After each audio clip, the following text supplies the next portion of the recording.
I've got the top 10 catchers in fantasy baseball coming up next on Beat the Odds. Don't go anywhere.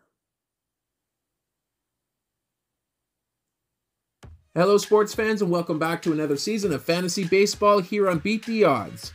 I'm going to count down the top 10 catchers for this upcoming 2024 season.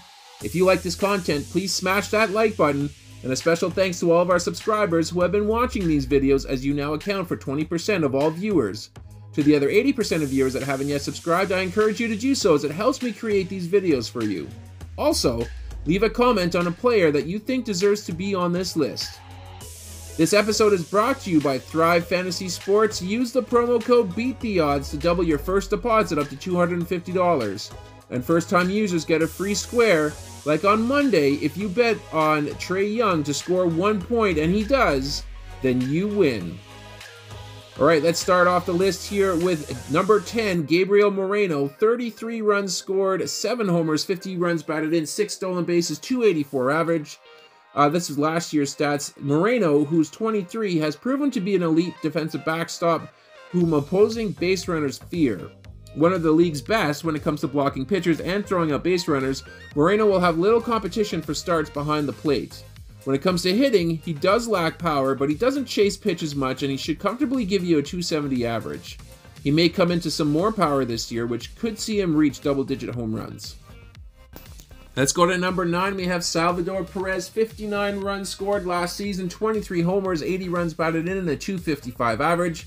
It is true that the 33-year-old backstop is in the back half of his career.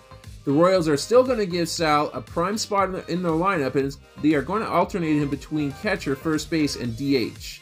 Perez's biggest asset will likely be his at-bats that he's going to accumulate this season. Assuming he stays healthy, of course.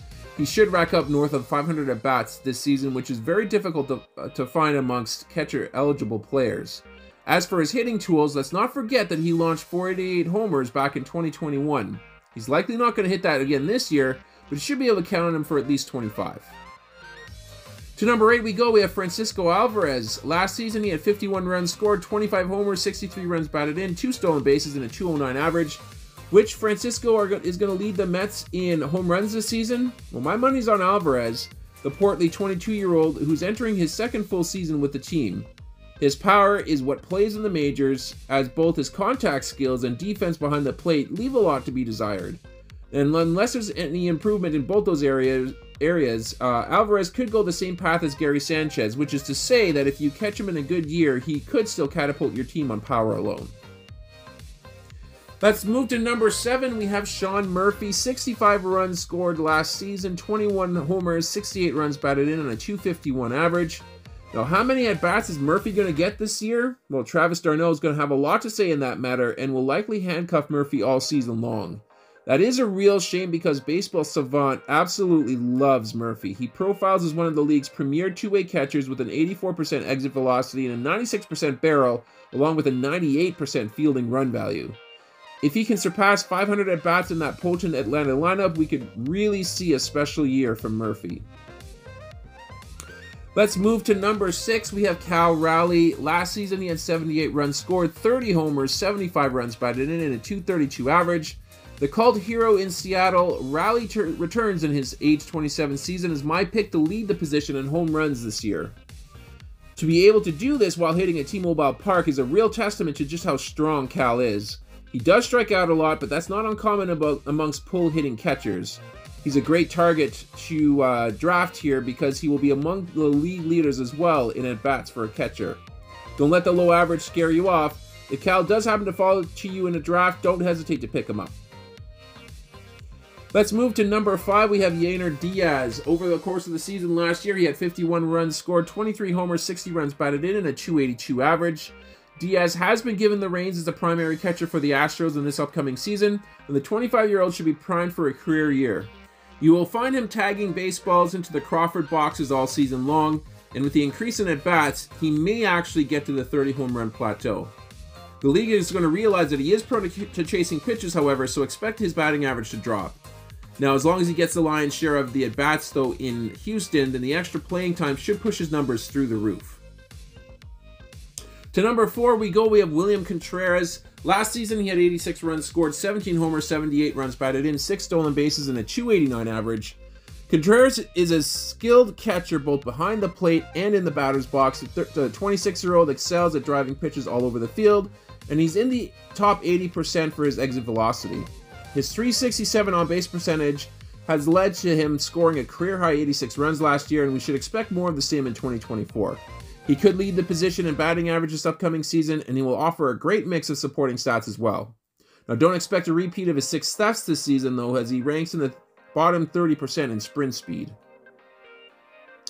To number 3 we go. We have Will Smith. 80 runs scored last season, 19 homers, 76 runs batted in, 3 stolen bases, and a .261 average. Smith is locked in as the primary backstop on a team that's going to challenge for the league lead in runs this season. The 28-year-old has great contact skills and a superior eye at the plate, placing in the top 80% in whiff percentage, strikeout percentage, and walk percentage as well. Being a tough out in this lineup should result in a healthy amount of runs and run batted in opportunities. If Smith ends up lining up inside the top 6 spots in this potent lineup, you can expect him to return his draft value with ease.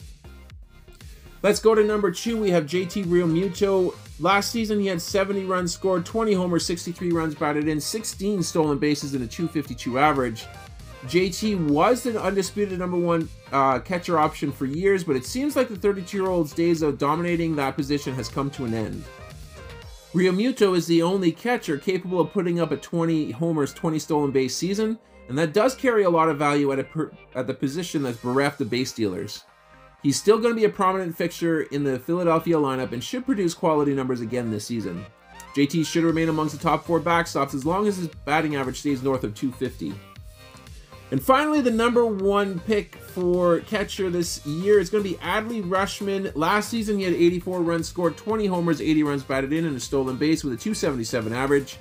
Is it crazy to think that we haven't seen Adley's peak yet? The 25-year-old's expected batting average was actually 15 points higher than the .277 that he posted last season. Plus, the world saw the display that he put on in the home run derby last season. Now, at worst, he could be a top 3 catcher this year, but at best, he could end up being in a tier of his own and could crack into the top 25 hitters in the league. And that's going to do it here for this episode. I hope you guys enjoyed it. If you did, please like the video and subscribe to the channel for more content like this. I'm going to sign off for now, but I will catch you guys on our next episode.